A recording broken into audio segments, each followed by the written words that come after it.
L'arbre à famille. Ce matin, la directrice accueille les CE2 avec un grand sourire. « Vous avez gagné au loto, s'étonne Basile ?» Madame Chabon ne répond pas, mais sourit toujours. À peine les élèves installés, elle les interroge. « Qui sait ce qu'est un arbre généalogique ?» Lucie le sait, mais elle n'a aucune envie de parler aujourd'hui. Elle reste muette et morose. « Un arbre quoi ?» demande Elias. « Généalogique, lui répète Canoa. Et il ajoute « C'est des maths, peut-être ?» Non, dit Maxence, je m'y connais en maths et il n'y a pas ce truc. Langocha, dit la directrice, avant de répéter en articulant bien. Arbre généalogique.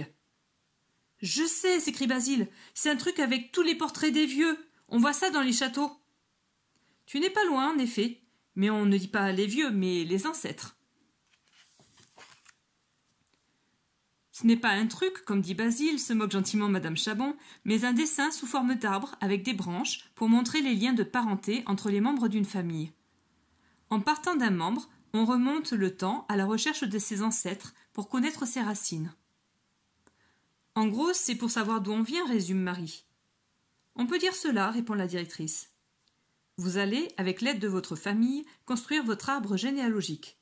Vous partirez de vous et vous ajouterez vos parents, vos grands-parents, vos frères et sœurs, vos oncles et tantes si vous en avez bien entendu.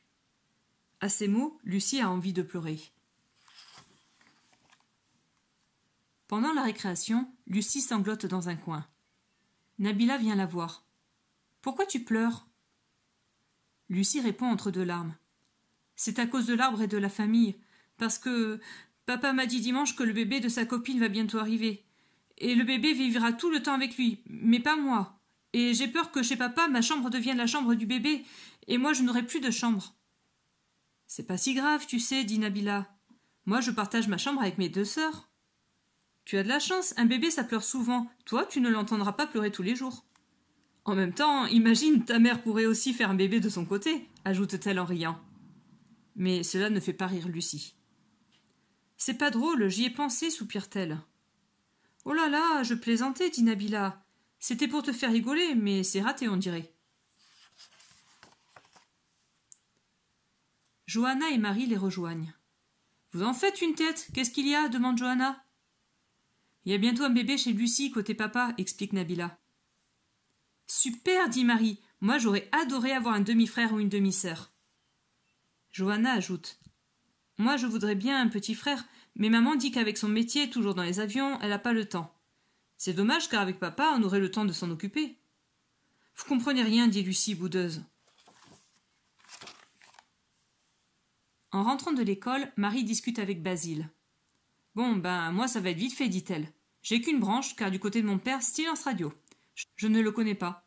Il est parti avant ma naissance, et depuis, il n'a plus jamais donné signe de vie. Et du côté de ma mère, vu qu'elle est fille unique, ça va aller vite aussi. » Basile rigole. « Moi, je ne sais pas si je dois faire un seul arbre ou deux, vu qu'ils sont séparés. Par contre, Nabila, je te dis pas, c'est une forêt qu'elle va dessiner. Sa famille est immense. La pauvre, elle va avoir du boulot. » « J'ai hâte d'être à la maison pour chercher des photos, reprend Marie. La directrice a dit qu'il faut en coller sur notre arbre. » Le soir, Marie et sa mère regardent les albums. Marie pose plein de questions. Elle est passionnée. Elle a découvert qu'elle ressemblait comme deux gouttes d'eau à sa grand-mère plus jeune. Chez elle, Lucie explique aussi à sa maman qu'elle doit faire son arbre généalogique. Elle pleurniche.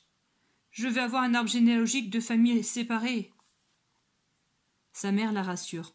« Tu ne dois pas être la seule dans ce cas, Lucie. Ce n'est pas la fin du monde. Et cela ne change rien. Tu as toujours un père et une mère qui t'aiment. Et au final, tu gagnes une plus grande famille avec Céline, l'amie de papa, et le futur bébé. »« Tu pourras m'aider » demande Lucie. « Mais oui, bien entendu, répond sa maman, la consolant. D'ailleurs, il est né où, papou ? Tu sais, le mieux serait que tu lui demandes ce week-end. Tes grands-parents seront contents de te raconter tout cela, lui répond sa maman. Si tu veux connaître la suite de cette histoire, lis vite L'arbre à famille dans la collection Je suis en CE2, disponible dans la bibliothèque de la classe.